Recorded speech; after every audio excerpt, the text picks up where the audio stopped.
Hey, what's going on, koi and pond fans? So I'm back here at the pond at Deloitte. This is Deloitte building. You can see over there.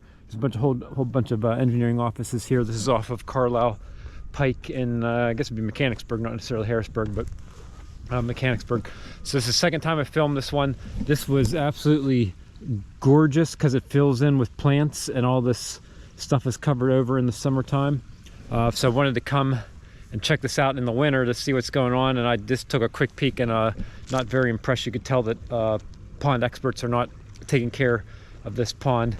I estimated this is at least $100,000, probably $200,000, probably include that bridge there, probably $200,000 or more to construct this pond. But yeah, it's not being taken care of here, so we'll go ahead and walk around and see what I see. This is probably a very expensive spillway basket, probably $2,000 or more. You can see they're going with biological filter in there, but it's collapsing because of the rocks putting on it. They have the pond waterfall shut off for the winter time there. They have several of these around the pond. If it was me, I would have actually got in there and cut off all the dead lily pads. Probably would have cleaned this up. You can see there's another spillway underneath here, which the pump is running. I probably have more. I know I have more aeration and more flow on my pumps running in my 4,000 gallon pond than this huge pond here in the winter time. That's because I got koi. They're probably not specializing in raising koi in here, although there were a couple here in the summertime. I don't see any here now though. And the reason probably why there ain't any koi, last time I was here there was string around, and you can see the string is gone from the koi pond. A little bit left over there, but the herons easily get in here and gobble up any koi that are in there. At least in the summertime there's plenty of plants that the heron can't get down in there, but spring and fall you can see it's pretty easy for koi to get in there. Here's another spillway basket, kind of deteriorating. You could see there's no, other than look like a couple bio beads that were over there, maybe there's some in there, but they're not being maintained. There's no filtration. So what I could tell here is they're relying on pond dye to control the algae, but you don't need pond dye in the winter time here now. Not enough light for algae to grow here in the winter. Keep on walking around. It is, I mean, the negative edge that they have around is amazing in the landscaping, because you can't see any like liner or anything under here. That's pretty stellar, and the big rocks and small rocks, the plants that are growing in there. So that is one of the positives of this pond.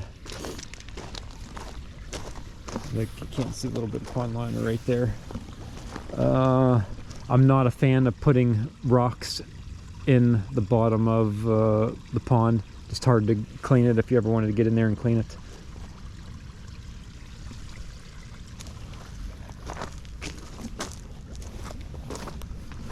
Do not feed fish. Any additional feeding will harm the fish pond ecosystem. They have aeration running out of here. And again, I know because I have a 5 cubic feet per minute aerator in my pond, and this ain't.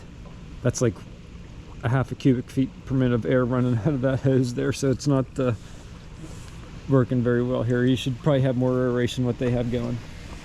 Got something underneath there. All frozen over. You can see another spillway basket all deteriorated over there. This is all frozen up. Another spillway basket there with aeration not even working.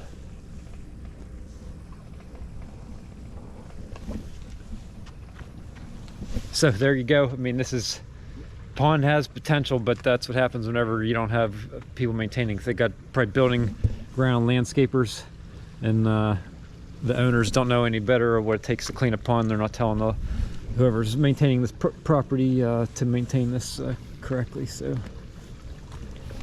wish I had it in my backyard though.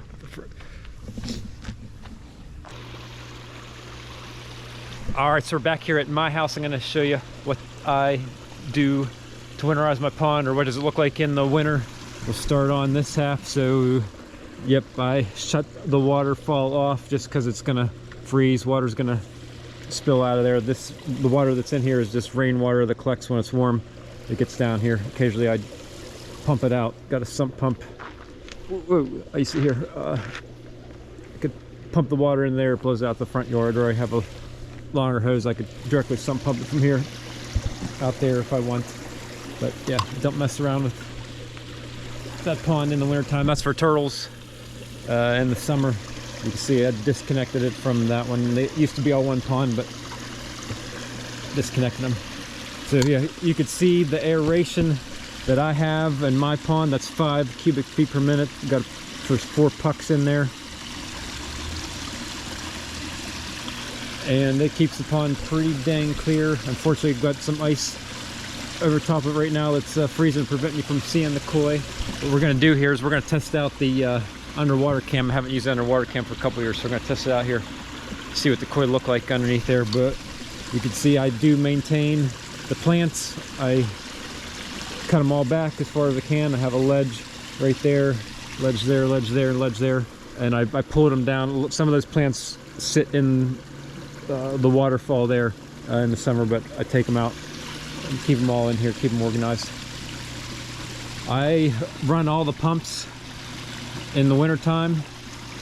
I have them up in this corner. They are not down at the bottom of the pond. That way I'm not taking cold water or blowing very cold water to the bottom of the pond where the koi are. And I'm running 2 filters, that one over there, and then there's one in the ground in there. I turned the UV bulbs off in the winter, but again, the water still is running through there. Preferably, I'd love to have this one underneath the ground so it doesn't freeze as much. Last year, we got temperatures of like -18, and the basket busted on in here because the water got so cold. I was able to find a replacement one, so yeah, it's not preferable to have that above ground there. Wouldn't freeze as much as if it was in the ground. So somewhat of a negative, but I keep the again, there's 1 pump in there and there's 2 pumps in there. They are not at the bottom of the pond. I keep the spillways running. I should have put in, I have one aeration puck pretty close to the filter basket here to prevent it from, whenever it gets real cold, the ice freezing so thick that the water can't get in there. I probably should have had it up a little bit more so the bubbles are right there so it doesn't freeze, but it's doing pretty good. All right, let's go ahead, put the underwater camera on and check out the koi.